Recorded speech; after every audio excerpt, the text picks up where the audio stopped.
जय परशुराम। ओम नमः शिवाय। आज ये जो कार्यक्रम रखा गया है बिहार के श्री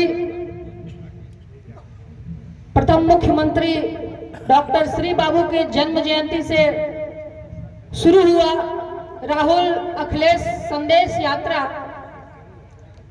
का आज समापन होना है। एक ऐसे नेता जो एक लाइन कहे हैं कि माल गुजारी नहीं भरेंगे, लठ हमारा जिंदाबाद। जितना मजबूत ये नारा है उतनी ही मजबूत उनकी शख्सियत रही है। आज उनका जन्म जयंती है 135वां। उनके चरणों में मेरा श्रद्धा सुमन अर्पित है। आज की सभा में और हम सबके चहेते नेता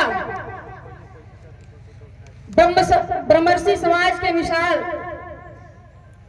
हमारे आदरणीय अभिभावक राज्यसभा सांसद बिहार कांग्रेस कमेटी के अध्यक्ष माननीय डॉक्टर अखिलेश सिंह जी मंच पे बैठे हैं।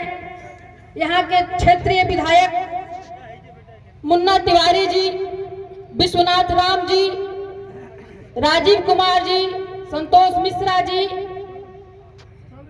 पंचायती राज के चयनित सभी जनप्रतिनिधिगण, ब्रह्मर्षि समाज के लोग, सभी मंचासीन, इस ग्राम के नौजवान भाई बंधु, हमारे सामने है हमारे राजनीतिक गुरु मेरे पिताजी कांग्रेस के वरिष्ठ नेता समाज सेवी रामाश्रय सिंह जी अपने सहयोगियों के साथ मैं सबका हार्दिक अभिनंदन और स्वागत करती हूँ। साथ ही साथ आप सबको ये बताना चाहती हूँ कि जयंती जिनकी मनाई जा रही है उन्होंने कहा कि रोटी हमारा भगवान है और उसको उपजाने वाला उससे भी बड़ा भगवान है। उस भगवान के लिए एक बार जोरदार ताली लगाइए। आज का जो दौर चल रहा है हमें और हमारे किसानों को सब्सिडी दिया जा रहा है। प्रलोभन क्यों भाई? जिंदा रखने के लिए। जैसे मानव शरीर में आत्मा का जो स्थान है, अगर आत्मा निकल जाए तो शरीर हमारा मृत प्राय हो जाती है, उसी तरह से हमारे हिंदुस्तान का आत्मा कौन है? हमारे किसान, हमारे अन्नदाता। उनके साथ अन्याय किया जा रहा है। कैसे? आप सब जानते हैं। आए दिन हमारे बीच किसान धरना देते हैं। सोचिए, जिससे हमें ऊर्जा मिलती है। ऊर्जा हमें चाहिए क्यों? समाज को चलाने के लिए, पूरे वर्ग को चलाने के लिए, देश को चलाने के लिए। और वैसे ऊर्जा देने वाले भगवान को अत्याचार का सामना करना पड़ता है। हमारे प्रधानमंत्री कहते हैं कि आत्मनिर्भर बनो।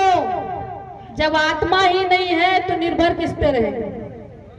हमारी आत्मा पर प्रहार हो रहा है। स्वामी सहजानंद सरस्वती इससे आजादी दिलाए, जमींदारी प्रथा से आजादी दिलाए, लेकिन फिर भी आज हमारी सरकार जो वर्तमान में चल रही है वो चाहती है कि फिर से वही दिन हमें देखने को मिले। सब सस्ता हो गया, वो सब आपको पता है। राजनीतिक मंच नहीं है, न मैं इसे बनाना चाहती हूँ, लेकिन कहना है कि आज अगर खामोश रहे, आज अगर खामोश रहे तो कल अंधियारा छाएगा, बस्ती बस्ती आग लगेगी, हर व्यक्ति जल जाएगा। आज हम सबको जागना है और अपने देश की बागडोर एक ऐसे हाथ में देनी है जो हमारे लिए स्टैंड करता हो। आप सब जानते हैं अभी शिक्षकों का प्रकार कितने प्रकार का है।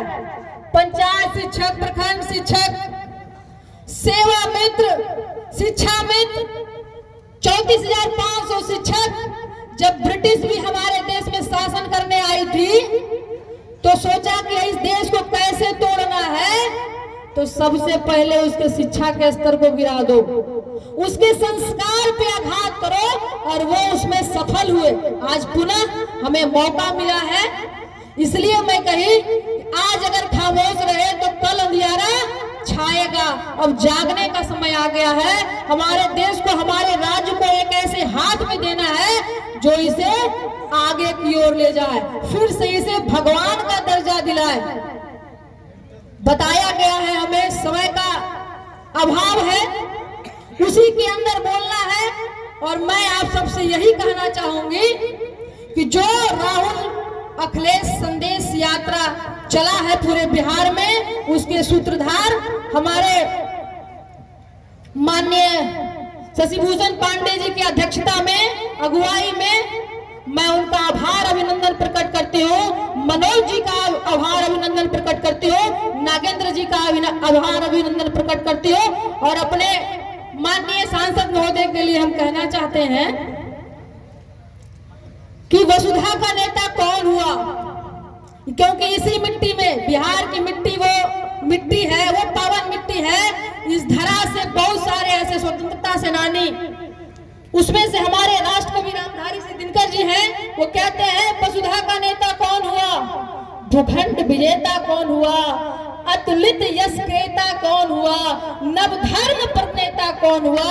अब जवाब उसके अगले लाइन में सुनिएगा, जिसने न कभी आराम किया, विघ्नों में रहकर काम किया। तो वो काम हमारे माननीय सांसद महोदय की अगुवाई में आप सब देखे, हर जिला में वो रथ गया, हर जिला में वो न्याय यात्रा का रथ गया, जन जन तक पहुंचा। किस लिए? ये आंदोलन भी हुआ था जो स्वामी सहजानंद सरस्वती जी ने किया कि अगर ब्रिटिश को भगाना है तो सभी किसानों को इकट्ठा करना है। थोड़ा सा विघ्न आएगा, लेकिन इस पे हमें काबू पाना है, मुकाम हासिल करना है। विशेष हमारे बीच में बहुत दिग्गज और प्रबुद्ध